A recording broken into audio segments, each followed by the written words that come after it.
ഷൈൻ ടീച്ചർക്ക് എല്ലാവിധ പിന്തുണയും നൽകുകയാണ് നമ്മുടെ രാഷ്ട്രീയ രംഗത്തെ പല പ്രമുഖരും.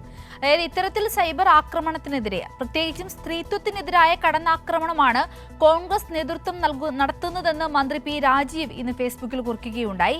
അതേസമയം വ്യാജ പ്രചരണങ്ങൾക്ക് പിന്നിൽ ഗൂഢാലോചനയുണ്ടെന്ന് KN ഉണ്ണികൃഷ്ണൻ MLA പറഞ്ഞു. അങ്ങനെ പല പ്രമുഖരായ ആളുകളും ഈ ഒരു വിഷയത്തിൽ ശക്തമായ പ്രതികരണങ്ങൾ നടത്തിയിട്ടുണ്ട്.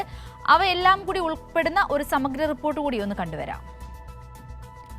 തനിക്കെതിരെ വ്യാജ പ്രചരണം നടത്തിയവരെ നിയമപരമായി നേരിടുമെന്ന് ഉണ്ണികൃഷ്ണൻ MLA പറഞ്ഞു. ഈ സൈബർ ആക്രമണത്തെ നേരിടുന്നത് തീർച്ചയായും നിയമപരമായും രാഷ്ട്രീയമായും നേരിടാനാണ് ഞാൻ ഉദ്ദേശിക്കുന്നത്.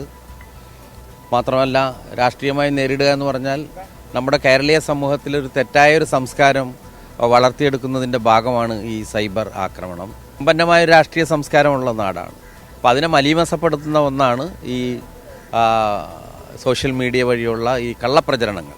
വനിതാ നേതാക്കളെ വ്യക്തിഹത്യ നടത്തി അവർക്കും അവരുടെ പ്രസ്ഥാനത്തിനും മേൽ ചെളിവാരിയെറിയാമെന്ന ലക്ഷ്യത്തോടെ സംഘടിപ്പിക്കപ്പെട്ട സൈബർ ആക്രമണം അങ്ങേയറ്റം അപലപനീയമെന്ന് മന്ത്രി പി രാജീവ് ഫേസ്ബുക്കിൽ കുറിച്ചു.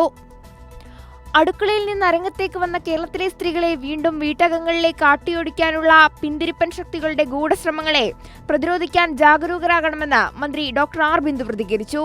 പൊതുമണ്ഡലത്തിൽ സജീവമായ സ്ത്രീകൾക്കെതിരെ വെറുപ്പും ലൈംഗികാധിക്ഷേപവും നിറഞ്ഞ ഭാഷകളിൽ വ്യാജ പ്രചരണങ്ങൾ നടത്തുന്ന ഒരു വിഭാഗം ഇപ്പോഴും സജീവമാണെന്നും ഇതിനെതിരെ ശക്തമായി പ്രതികരിക്കണമെന്നും KK ശൈലജ ടീച്ചർ ഫേസ്ബുക്കിൽ കുറിച്ചു.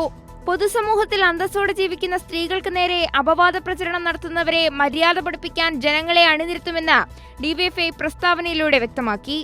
അതേസമയം തെളിവില്ലാത്ത ആരോപണങ്ങൾ സൈബറിടങ്ങളിൽ പങ്കുവെക്കുന്നത് ശരിയല്ലെന്ന് DCC പ്രസിഡന്റ് മുഹമ്മദ് ഷിയാസ് പറഞ്ഞു. തെളിവില്ലാത്തൊരു കാര്യം നമുക്ക് എങ്ങനെ പറയാൻ കഴിയുക? അതും ഒരു സ്ത്രീക്കെതിരായ ഒരു കുടുംബം, അവർക്കും കുടുംബമല്ലേ, നിയന്ത്രിക്കാൻ കഴിയുന്നവരെല്ലാവരും നിയന്ത്രിക്കുന്നു. News desk Kairali news.